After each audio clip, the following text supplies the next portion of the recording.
सिंदूर लाल चढ़ायो अच्छा गजमुख को, धुंधिल लाल विराजे सुत गौरी हर को, हाथ लिए गुड़ लड्डू साई सुरवर को, महिमा कहे न जाए लाग कहूँ पद को, जय देव जय देव।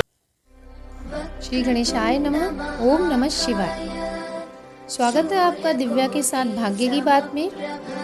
तो आज जो टॉपिक मैं लेकर आई हूँ कि गणेश बप्पा का विसर्जन क्यों किया जाता है। जैसा कि हम जानते हैं प्रत्येक वर्ष भाद्रपद महीने के शुक्ल पक्ष की चतुर्दशी तिथि को अनंत चतुर्दशी का पर्व मनाते हैं। तो इस अनंत चतुर्दशी का क्या महत्व है और क्या किया जाता है इस दिन, यही लेकर मैं आई हूँ आज इस वीडियो में।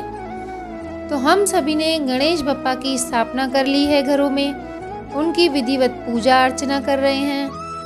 तो अब समय आ रहा है गणेश बप्पा के विसर्जन का। जी हाँ, बिल्कुल। कोई 2.5 दिन के गणेश जी बिठाते हैं, कोई 1.5 दिन के बिठाते हैं, कोई 5 या 7 दिन के गणेश जी बिठाते हैं।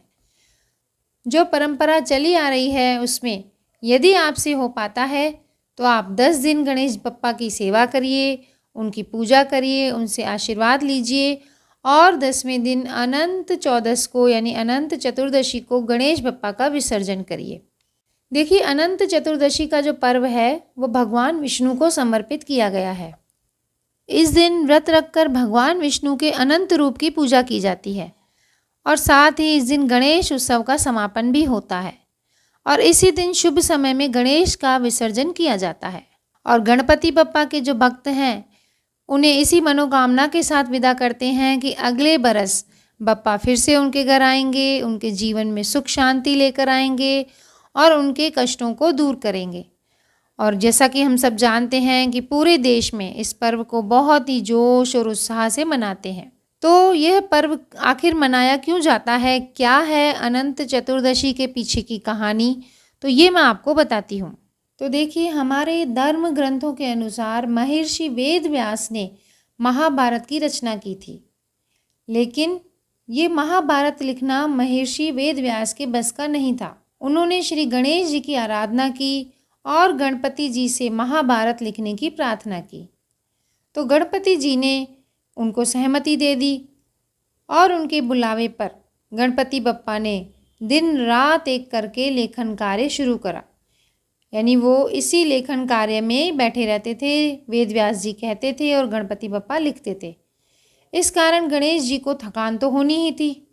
तो गणपति जी के शरीर का तापमान भी बढ़ने लगा तो वेद व्यास जी परेशान हो गए। उन्होंने गणेश जी के शरीर का तापमान नहीं बढ़े इसके लिए उनके शरीर पर मिट्टी का लेप किया और भाद्रपद शुक्ल चतुर्थी को गणेश जी की पूजा की। यानी उनकी स्थापना जैसे हम लोग करते हैं उसी तरह से उन्होंने उनको बुलाया और स्थापना करी।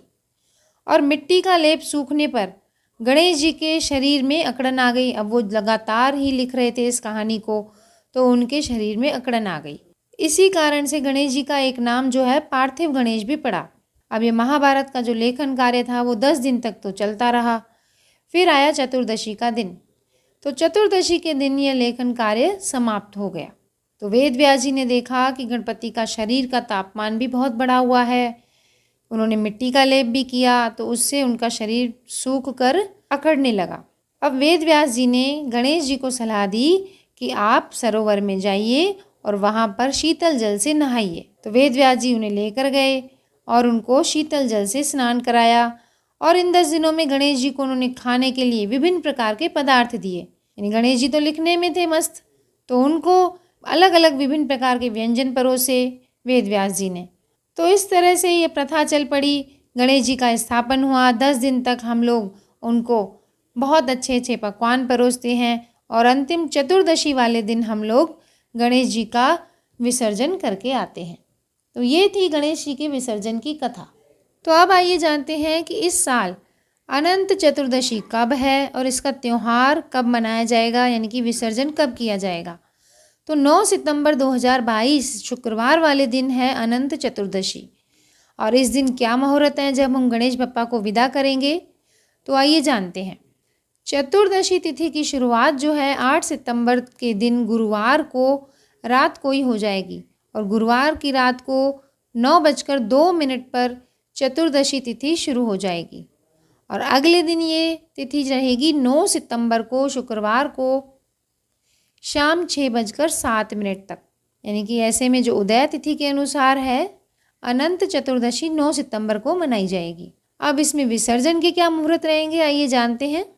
तो इस दिन गणेश जी की पूजा का जो शुभ मुहूर्त है वो सुबह 6:03 से शुरू होकर शाम को 6:07 का है। यानी कि मान्यता के अनुसार अनंत चतुर्दशी के दिन हमें गणपति बप्पा की पूजा के लिए पूरे 12 घंटे मिल रहे हैं और देश भर में इस पर्व को बड़े जोश से, उत्साह से मनाते हैं और गणपति बप्पा मोरया के नारे लगाकर हम लोग गणपति भगवान का विसर्जन करते हैं। और ख़ास बात यह है कि इस साल अनंत चतुर्दशी वाले दिन रवि योग और सुकर्मा योग भी बने हुए हैं। यानी कि पंचांग के अनुसार इस दिन जो रवि योग है वो सुबह 6:03 से शुरू होगा और सुबह 11:35 तक रहेगा।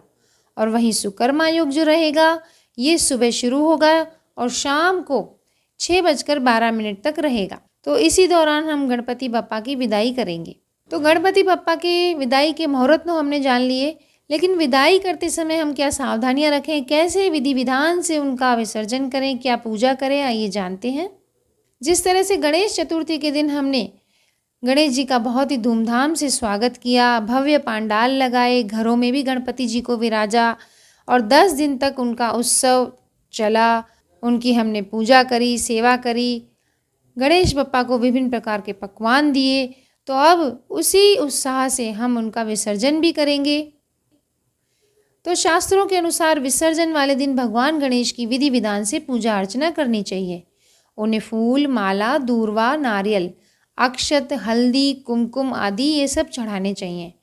उसके बाद पान, बताशा, लौंग, सुपारी ये सब भी चढ़ाने चाहिए और मोदक जो कि उनका प्रिय है उसका भी भोग लगा देना चाहिए। अब घी का दीपक जलाएं, धूप जलाएं और उनकी आरती करें और ओम गंग गणपते नमः इस मंत्र का जाप करें। फिर उसके बाद एक साफ सुथरी चौकी लें, उस चौकी और पाटे पर गंगा जल से उसको पवित्र कर लें। इसके बाद उसमें स्वास्तिक का चिन्ह बनाएं और थोड़ा सा अक्षत डाल दें। इसके बाद उसमें लाल या पीला रंग का वस्त्र बिछा दें, जो भी वस्त्र हमें अवेलेबल हो। अब उस वस्त्र के ऊपर हम रखें फूल और चारों कोनों में सुपारी रख दें। अब भगवान गणेश की मूर्ति को लेकर इस पाटे पर रख दें और भगवान गणेश का चढ़ाया हुआ सामान जो हमने मोदक, सुपारी चढ़ाए हैं, लौंग है, वस्त्र है, दक्षिणा जो हमने चढ़ाई है, फूल, फल आदि सभी सामान एक कपड़े में हम बांध दें और गणेश जी की मूर्ति के बगल में रख दें। फिर ये सारा सामान और गणेश जी की मूर्ति लेकर हम तालाब में, नदी में उनका विसर्जन करें और कपूर से उनकी विसर्जन से पहले आरती अवश्य कर लें। और यदि हम घर में विसर्जन कर रहे हैं तो एक बड़े साफ पात्र में जल भरें, गहरा जो पानी हो, और उसमें घर में ही हम उन फूल मालाओं के साथ गणपति बप्पा का विसर्जन कर सकते हैं। ओम गंग गणपते नमः का मंत्र पढ़ते हुए और गणपति जी को विदा करते समय अगले साल आने की कामना करें और उनसे अपनी भूल चूक की माफ़ी ज़रूर मांग लें।